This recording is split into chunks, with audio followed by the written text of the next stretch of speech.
Dieu. Et nous vous saluons de partout, de n'importe quelle heure là où vous vous trouvez. Je remercie aussi les missionnaires africains pour m'avoir tendu une main d'association et pour défendre cet enseignement sur le rajeunissement de William Branham. Je pense que je n'ai pas beaucoup de temps à perdre. Prochainement, Dieu voulant, nous serons tous ensemble et nous allons en parler en profondeur, les mystères de William Branham vis-à-vis de l'événement qui nous est arrivé le 18 décembre 1965. Je n'ai pas le temps à perdre. Je vais lire dans Job, chapitre 14, verset 7. Je lis au nom du Seigneur. Un arbre a de l'expérience. Un arbre a de l'espérance quand on le coupe. Il y repousse, il produit encore des rejetons. Quand sa racine vieillit dans la terre, quand son tronc meurt dans la poussière, il revendit à l'eau proche de l'eau, il pousse des branches comme une jeune plante. Mais l'homme meurt, il perd sa force. L'homme expire, et il est-il? Les eaux des lacs s'évanouissent, les fleuves tarissent et se desséchent. Ainsi, l'homme se couche et ne se révélera plus. Il ne se révélera pas tant que les cieux subsisteront. Que le Très-Haut bénisse la lecture de sa parole. Voilà, c'était l'introduction, la lecture de Job, qui a parlé les mystères de l'arbre. Il dit que l'arbre, c'est comme une fleur, il peut naître, en même temps, il peut mourir. C'est là où nous allons développer sur cela. Nous allons répéter seulement William Branham pour prouver le mystère de William Branham au temps de la fin. Je prends la première écriture, c'est sur les rois rejetés, prêché le 15 mai 1960, paragraphe 170, Branham dit. Ok, j'ai parlé sur le rajeunissement de l'aigle, hein. C'est le mystère qui s'était passé après l'accident de William Branham. Il a connu le rajeunissement. Et c'est là que je vais le défendre noir sur blanc avec les Écritures. Je commence par la brochure Les rois rejetés, prêchée le 15 avril 1960, dans son paragraphe 170. Branham dit, ça peut sembler dur, ça peut demander beaucoup d'efforts. Je ne sais pas combien de temps il nous reste encore. Nous ne savons pas physiquement parlant. D'après mon examen médical de l'autre jour, on m'a dit, il vous reste 25 bonnes années de vie rude. Vous êtes robuste. Ça m'a réconforté. Mais oh oui, ce n'était pas ça. Ce n'était pas ça. C'est quelque chose ici à l'intérieur. Il faut que ce corps mortel revête l'incorruptibilité. Que ce corps mortel revête l'immortalité. Qu'est-ce que je voulais dire par là? Selon William Branham, on ne peut jamais parler de la résurrection sans qu'il y ait la mort. Selon William Branham, on ne peut jamais parler du rajeunissement de l'aigle sans qu'il y ait d'abord la vieillesse. C'est ce qui a fait que je vais maintenant les démontrer avec les citations à l'appui que quand nous parlons du rajeunissement de l'aigle, c'est qu'il y a eu d'abord la mort, donc il y a eu d'abord la vieillesse qui s'est constatée. Et c'est de là que je vais commencer maintenant à naviguer avec les promesses de Branham et voir même la mort du Messie. Elle est différente des autres morts. Puisqu'à un Messie mort, il y a quelque chose qui va annoncer, il meurt pour l'humanité. Mais comme nous les hommes de cette terre, on peut mourir et notre mort n'a pas de l'impact. Voilà pourquoi nous disons ceci que la mort de l'agneau du 14e jour, c'est pour appliquer son sang. C'est pour mettre le 3e exode en inauguration. Puisque le testament entre en rigueur, c'est quand le testateur meurt. Voilà pourquoi la mort de William Branham est très, très, très importante. Voilà, je prends une autre écriture dans Vous devez naître de nouveau. Ok. J'ai parlé sur l'écriture dans Vous devez naître de nouveau, prêché le 19 juin 58, paragraphe 1. Je lis au nom du Seigneur. Par là, ici, tout le monde passait un bon moment. Et moi, je me réjouissais. Et puis dire quelque chose comme ça. Frère Branham, il cause avec... je pensais ce matin en route vers ici. J'étais en retard pour le petit déjeuner. Nous restons donc environ 10 minutes, 16,9 km. Et dans la campagne, il m'est arrivé de penser au nombre de fois que j'ai été en retard. Vous savez, j'ai même été en retard à mon mariage. Les gens m'ont entendu. Eh bien, si seulement je peux être en retard à mes funérailles, c'est quelque chose, 3 points. Donc, William Branham me dit que tout a été en retard. Il dit que même pendant mes funérailles se passera en retard.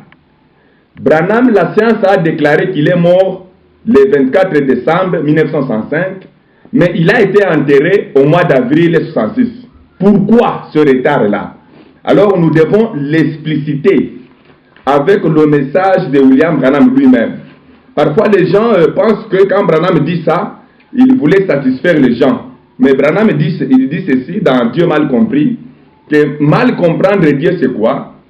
C'est quand vous voyez quelque chose qui se produit et ne pas de savoir le pourquoi. Voilà mal comprendre Dieu. Je prends l'écriture dans Pourquoi le Saint-Esprit a-t-il été donné? Dans son paragraphe 39, pourquoi le Saint-Esprit a-t-il été donné? Paragraphe 39. Le roi des rois nous dit ceci. Je suis là déjà. William Branham dit. Pourquoi?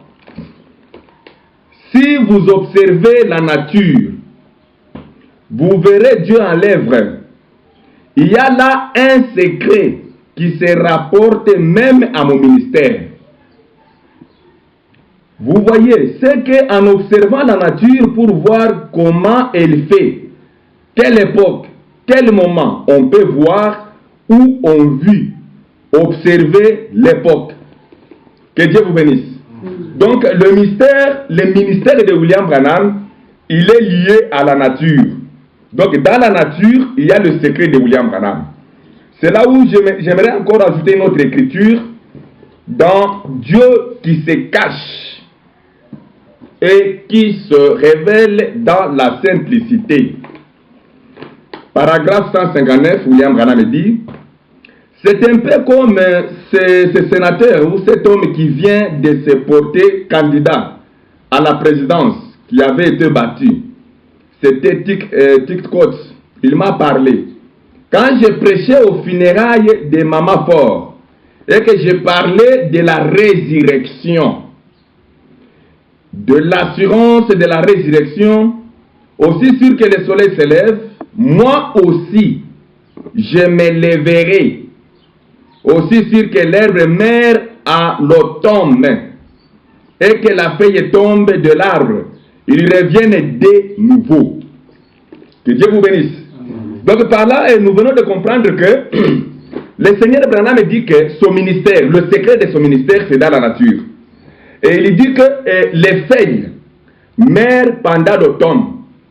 Et William Branham parle, il dit que l'automne, c'est le mois de décembre. Et le printemps, c'est le mois d'avril. Voilà pourquoi William Branham devait mourir au mois d'automne, qui est le mois de décembre, et il devait ressusciter au mois d'avril. Le mois d'avril, nous l'appelons le mois de la résurrection, le mois de la vie. C'est le mois de printemps. Amen. Voilà pourquoi le Seigneur a déclaré noir sur blanc que mes funérailles se feront en retard. Il nous a déjà prévenu. Il a dit que si vous voulez connaître mon ministère, voyez la nature. Et quand Branham parle d'une fleur, ça typifie toujours un homme. C'est que William Branham, étant qu'un homme, il devait mourir au mois de décembre. Voilà. Nous continuons. Donc Branham dit que si vous voulez connaître mon ministère, c'est attaché à la nature. Et dans la nature, les mois d'automne, c'est le mois de la mort. Les printemps, c'est le mois de la vie. Voilà pourquoi Branham devait être maintenu à la morgue depuis décembre jusqu'en avril. Cela n'était pas par manque de moyens, mais c'était lié au ministère de William Aron Branham. Je prends une autre écriture dans la brochure intitulée « Pourquoi ?» Prêcher, le 13 avril 1961. William Branham dit dans son paragraphe 3, je lis au nom du Seigneur. Voici ce qu'il en est. Si vous voyez donc quelque chose dans une boutique de prêteurs sur gage, et que vous allez alors racheter cela de cette boutique de prêteurs sur gage, vous ne pouvez pas racheter cela la seconde fois. La chose a déjà été rachetée. Si quelqu'un vous remet un récit montrant que le prix a été payé et que cet arbre a été racheté, il est racheté. Vous n'avez pas à payer pour cela une seconde fois. C'est là que Moïse a commis son péché en frappant les rochers la seconde fois. Au lieu de les parler de celui-ci, voyez-vous, il l'a frappé la première fois.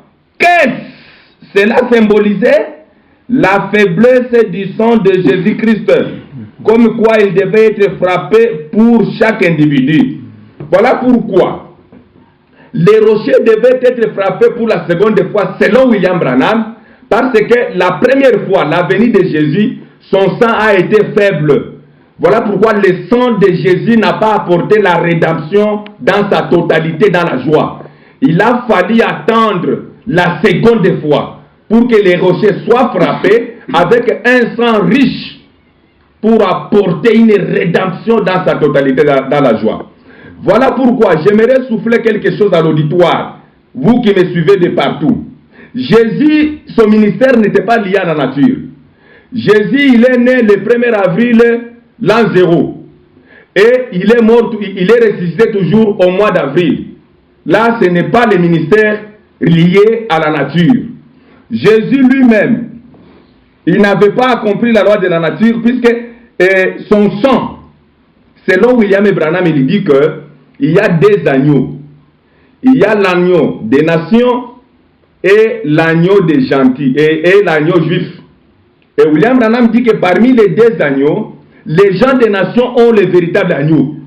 C'est que nous avons le véritable agneau qui est William Branham. Et on ne peut jamais appliquer le sang sans que l'agneau ne soit mort. Voilà pourquoi Job a vu de loin. Il a regardé de loin, il a vu que le Dieu du temps de la fin mourra. Et il mourra au mois d'automne et il va ressusciter au mois de printemps. Ça, c'est le ministère de William Aron Branham. J'aimerais encore le confirmer dans la brochure. Allez dire à mes disciples. Dans son paragraphe 44, William Branham nous dit ceci. Comme Job s'est demandé comment Dieu pouvait-il prendre une fleur et la faire revivre, alors il ne pouvait pas revivre. Il a dit, un homme rend l'âme, il périt. Où est-il? Il a dit, ses fils viennent lui rendre les derniers hommages, mais il ne s'en perçoit pas. Ensuite, il a dit, si tu voulais me cacher dans le séjour des morts, me garder dans un lieu secret, jusqu'à ce que la colère soit passée. Fixe-moi un terme et des limites que je ne peux pas dépasser. Que Dieu vous bénisse richement. Donc, selon Job, il a dit que l'homme est là du temps de la fin, pendant qu'il mourra, et pendant qu'on le fera sortir de la morgue, ses enfants vont l'oublier. C'est-à-dire quoi? Lui qui était vieux, il devient jeune. Et quand on a demandé à Billy Paul que celui-ci est ton père, Billy a dit non, on a changé mon père. Ce langage que Billy Paul a parlé, c'était un langage prophétique. Job avait dit que le grand homme est là du temps de la fin, quand on le fera sortir de la morgue, ses enfants vont l'ignorer. Je vais le confirmer. Je prends dans les actes du prophète, je prends son paragraphe 94.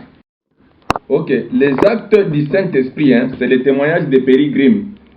Paragraphe 94-95, je vais lire les parties des témoignages de Perry Grimm et de Billy Paul de ce qui s'est passé lorsqu'on a fait sortir les corps de William Branham de la morgue. Et il dit que ce soir-là, Billy Paul, sa mère, Sarah, frère Border, frère George Smith, frère Joseph, sœur Becky, ils arrivèrent par deux à l'aéroplan, ils avaient loué. Et ils revenaient de l'aéroport. Je me rendis aux pompes funèbres. Comme je vous l'ai dit, comme je vous ai dit la semaine dernière, les derniers mots que frère Branham avait dit à Billy Paul, parlant de lui, de sa perruque, c'était de ôter, ôtez-la de moi. Voici les termes que Papa Branham a prononcés. Il a obligé à Billy Paul de lui ôter la perruque qui était sur sa tête. Ôtez-la moi. Et quand j'avais quitté Amarillo, frère Billy Paul m'avait demandé de récupérer cette perruque, de la prendre avec moi. Et enfin d'employer des cheveux pour garnir la tête de frère Branham, qui avait été rasé en vue de l'opération chirurgicale. J'entrais aux pompes funèbres et demandé à M. Cotte de me faire voir les corps parce que je savais que de quelques heures, frère Billy Paul viendrait pour les voir. Le cercueil ouvert, une fois de plus, je ne reconnus pas frère Branham. Ils avaient placé la perruque sur la tête et frère Branham ne paraissait pas à 57 ans. Il paraissait 35 ans. Juste comme il était sur la photo avec la colonne de lumière qui avait été prise à Houston, Texas. J'ai dit, Monsieur Cotte, Billy ne va pas être satisfait avec ça. Vous avez fait en sorte que ça paraît trop jeune. Il commence à se lamenter. Comment Branham apparaît très jeune comme ça? Il apparaît trop jeune.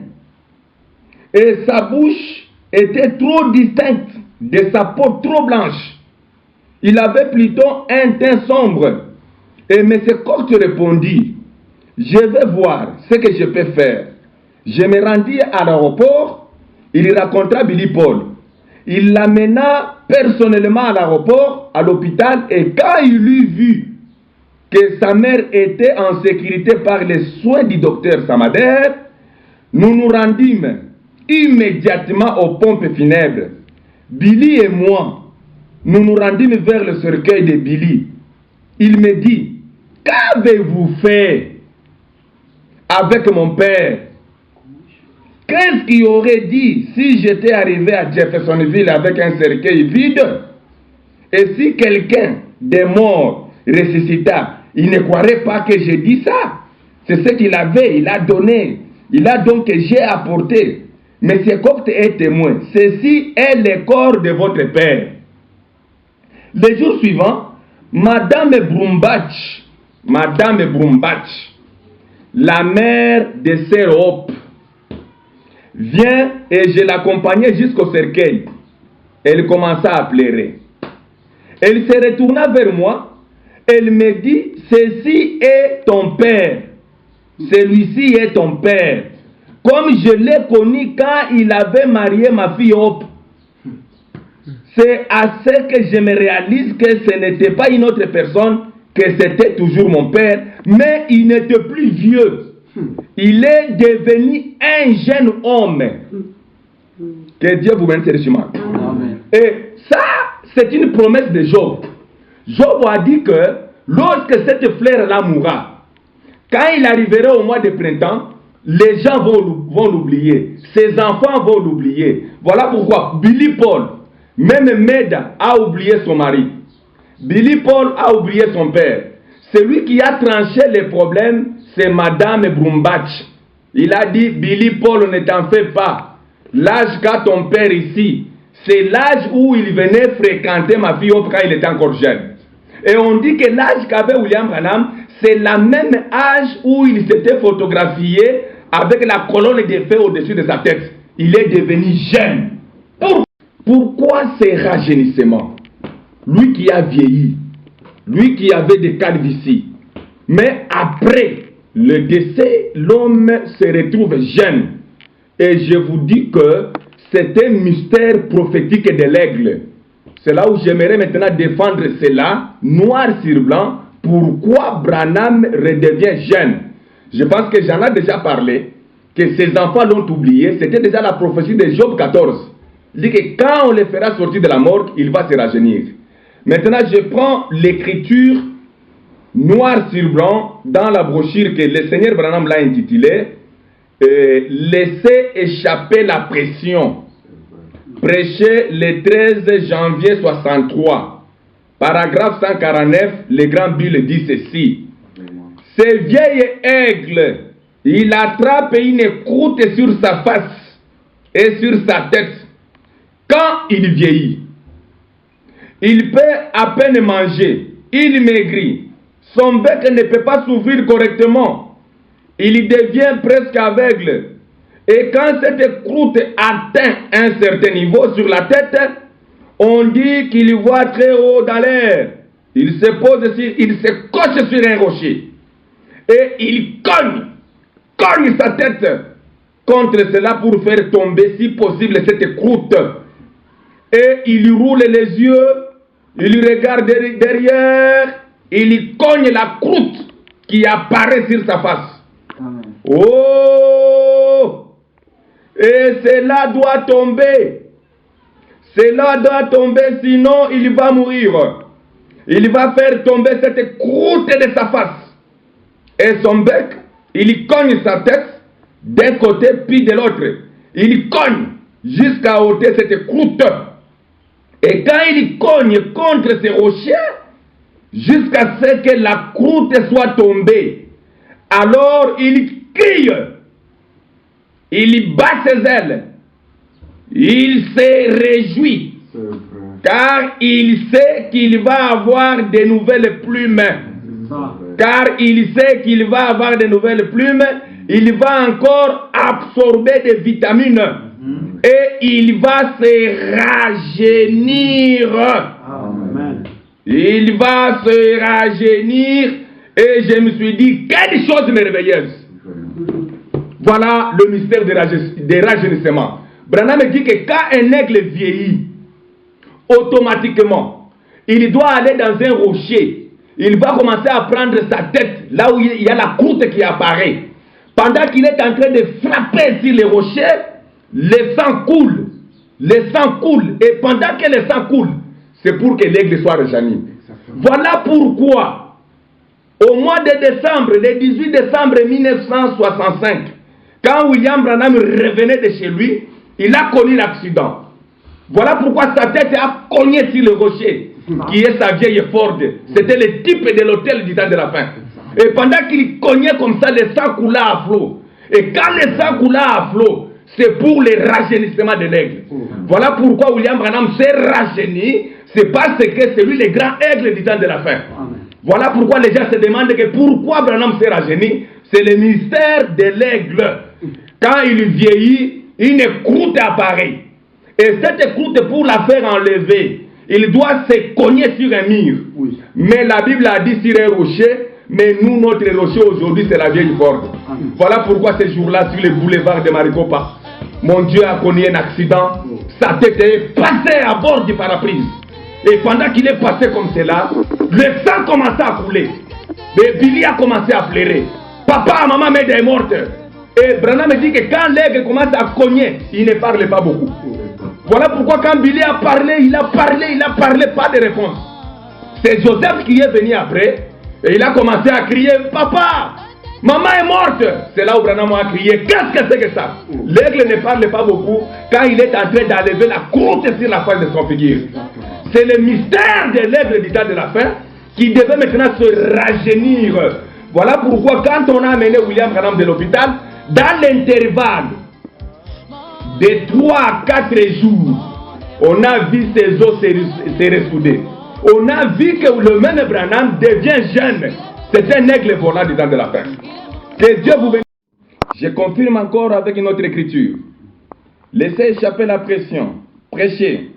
Le 13 janvier 63, paragraphe 151, Branham dit, pour confirmer ce que je vous dis, la croûte qui apparaît sur l'aigle.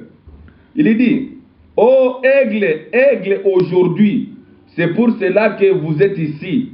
Vous êtes des aiglons. Mais si la croûte a commencé à vous aveugler les soucis du monde, si vous n'arrivez pas à avaler toute la nourriture de Dieu, venez à ces rochers dans une terre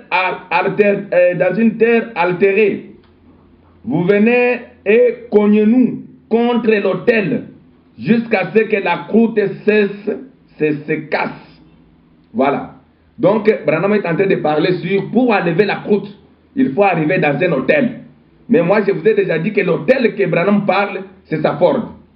Je confirme encore dans l'autre brochure, Laissez échapper la pression, prêché le 22 juin 62, paragraphe 33. Je confirme. Branham dit, je lisais une fois au sujet d'un grand aigle. J'ai prêché une fois dans une convention sur l'aigle. En effet, le seul moyen que je connaisse pour prêcher, c'est d'observer la nature. Et Dieu vit dans la nature. Quand on observe l'aigle, en voyant ses traits, et là, autant par ici, j'ai prêché sur l'agneau et la colombe.